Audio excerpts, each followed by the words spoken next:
bata. Magandang araw po, teacher. Magsitayo ang lahat para sa ating panalangin. Sa ngalan ng Ama, ng Anak, ng Espiritu Santo. Amen. Our Father, who art in heaven, hallowed be thy name. Thy kingdom come, thy will be done, on earth as it is in heaven.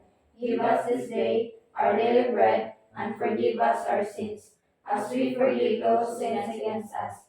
Do not bring us to the test, but deliver us from evil. Amen. And the Father, Son, and the Holy Spirit. Amen. Bago magsiupo ang lahat, tingnan niyo muna ang inyong mga paligid kung meron bang mga basura at itapon yon sa basurahan. Okay, magsiupo ang lahat. Magandang araw sa muli mga bata. Magandang araw po, teacher. Ngayon, tatawagin ko ang inyong mga pangalan para sa ating attendance at sasabihin niyo lang kung narito po kung meron kayo.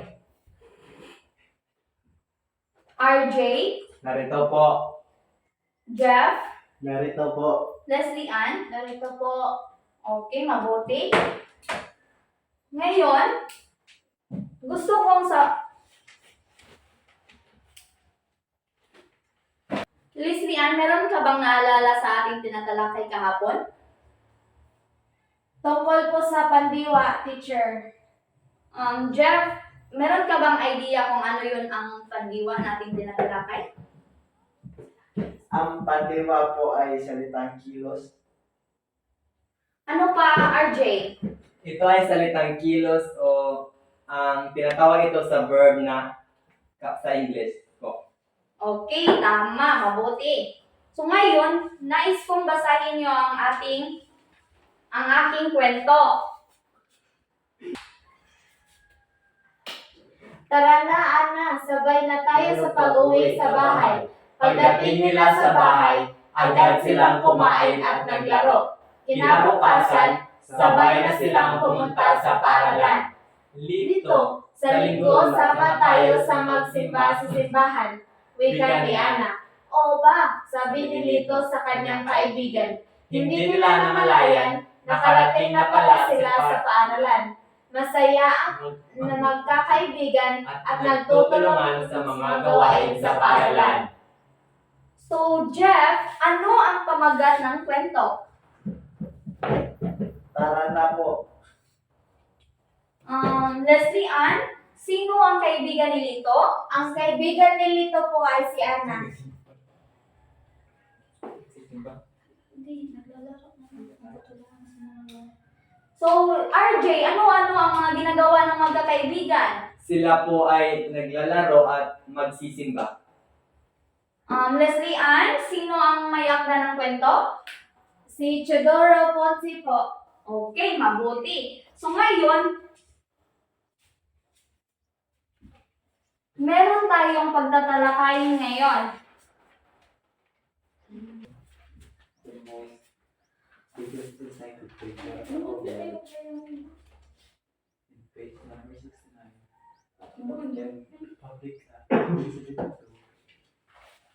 The evening must be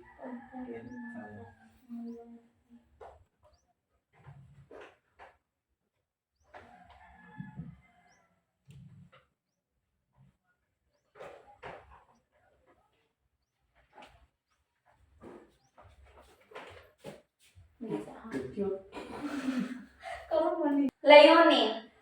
Pagkatapos ng ating aralin, ang mga mag-aaral ay nais makabigay ng una, natukoy na mga pang-abay na kanlungan mula sa mga pangungusap o tekstong binasa o nakabuo ng pangungusap gamit ang pang-abay na kanlunan. Nakapagbibigay ng sagot na may tiwala sa sarili at kakayahan. So ngayon, meron tayong pagtatalakayin.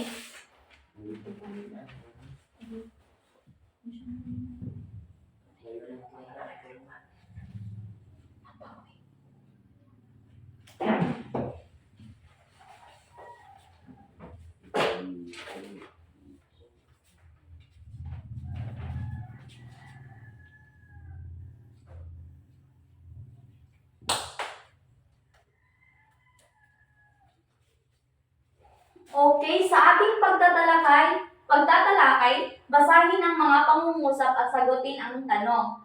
Umuwi si Lito sa bahay. Saan umuwi si Lito? Sa bahay po. Pumunta si Ana sa simbahan kasama ang kanyang nanay. Saan pumunta si Ana at ang kanyang nanay? Sa Sa simbahan po. Nag-aaral si Lito sa paaralan. Saan nag-aaral si Lito? Sa paaralan po. So ngayon, meron na ba kayong idea kung ano ang tatalakayin natin ngayon? Ito po ay pang-abay na panlunan. Tama. Pang-abay na panglunan. Panlunan na yun. Hindi na lang niya ay ito. Ano yung blue? Gamay na lang.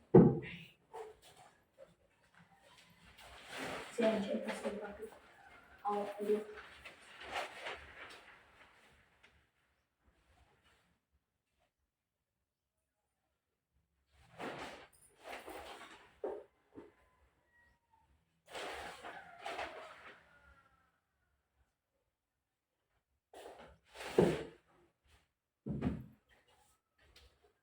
So sa ating paglalahad, ano ang tawag sa salitang nagsasabi ng buo o lugar? Pang-abay na panlunan po. Ngayon, kumuha kayo ng papel para sa ating paglalapat. 1/2 crosswise. Sa bawat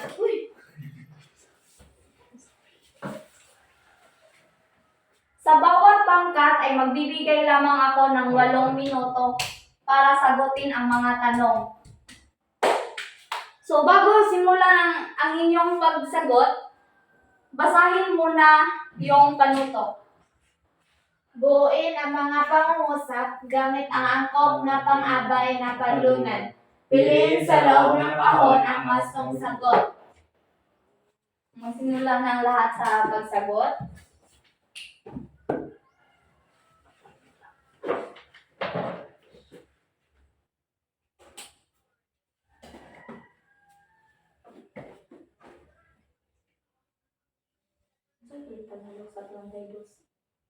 Sa 32 minutes to answer the question. 32 minutes, walang man. Sabi ka na lang makain. 20 minutes na. Walang minuto na sa bawat pangkat. Ang bawin na si Sanlan. Para makonsyum ang kuwan.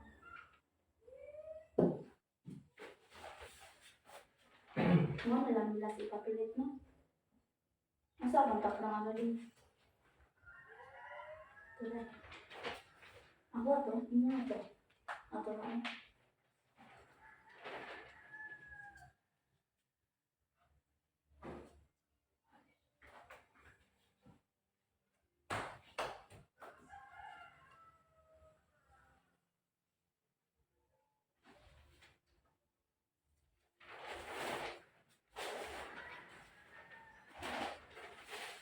Tapos na ba ang lahat? Tapos na po. Ngayon, meron tayong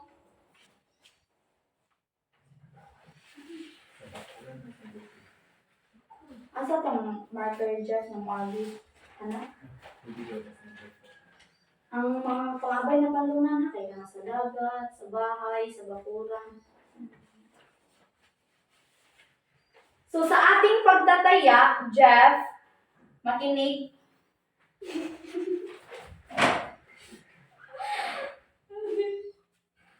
Sa ating pagtataya, nais ko itong sagutin niyo ang mga sagutin niyo itong okay, sa ating pagtataya, nais kong sagutin niyo ang mga tanong. Number 1, Jeff, panuto muna, basahin muna natin ang panuto.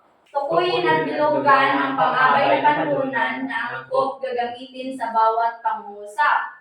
So, Jeff, number 1. Sa Bohol kami magbabakasyon. Bilugan mo, Jeff. Sa Bohol. Ato din sa? RJ, Basahin mo muna at bilugan ang tamang sagot. Ang mga bata ay sumasayaw sa entablado. Sa entablado po. Mabuti. Leslie Ann, number 3. Linis sa loob ng bahay. Sa loob ng bahay po. And last is RJ, number 4. Sa gilid ng sa gilid ng bundok nagtaniman ng palay ang mga magsasaka. Sa gilid ng bundok. Tama. Next is Jeff. Pinako. Tinago. Oh. Pinago ni ate ang laruan sa kwarto. Sa kwarto po. Next is Leslie Ann. Maliligo kami sa dagat mamaya. Sa dagat. Sa susunod, si RJ. Nagluluto si nanay sa kusina. Sa kusina po. Tama. And last is Jeff. Number 8. Tinapon ni Lynn ang papel sa basuran. Saan tinapon ni Lynn ang papel? Sa basurahan po. Blogan mo, Jeff.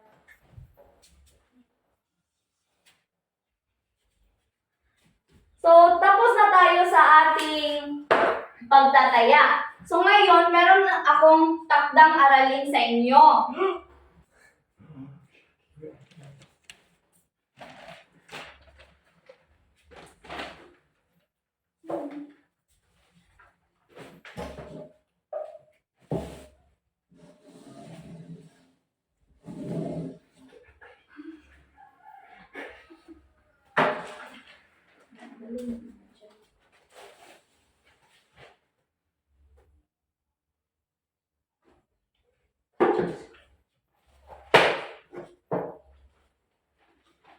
So, ito ang ating takdang aralin. Isulat nyo ang inyong mga sagot sa assignment book. Okay, isulat nyo ang inyong mga sagot sa inyong notebook. So, basahin natin ang panuto. Pilit sa loob ng kahon ang pang-abay na panlunan na angkop gagamitin sa bawat pangusap. Okay. Ipapasa nyo ang inyong mga assignments sa darating na Lunes. Kasi Sabado bukas. So, ngayon, tapos na tayo sa ating tinatalakay na paksa. Meron ba kayong naiintindihan? Opo. Okay, magsitayo ang lahat para sa ating panalangin. Jeff, pangunahan mo ang ating pagdarasal. In the name of the Father, the Son, and the Holy Spirit. Amen. Dear Lord, giver of all gifts, Thank you for all the blessings you have given us. We are sorry for all our faults and thanking us for your forgiveness. Bless our parents, teachers, and schoolmates. Teach us to love one another and to love you above all things. Amen. In the name of the Father, and of the Son, and of the Holy Spirit. Amen. Goodbye, mga bata. Goodbye, teacher. Goodbye, classmates. See you on Monday morning. Okay. Pinutanan. Fixan na. Send ako kung lesson ko. Oh, isend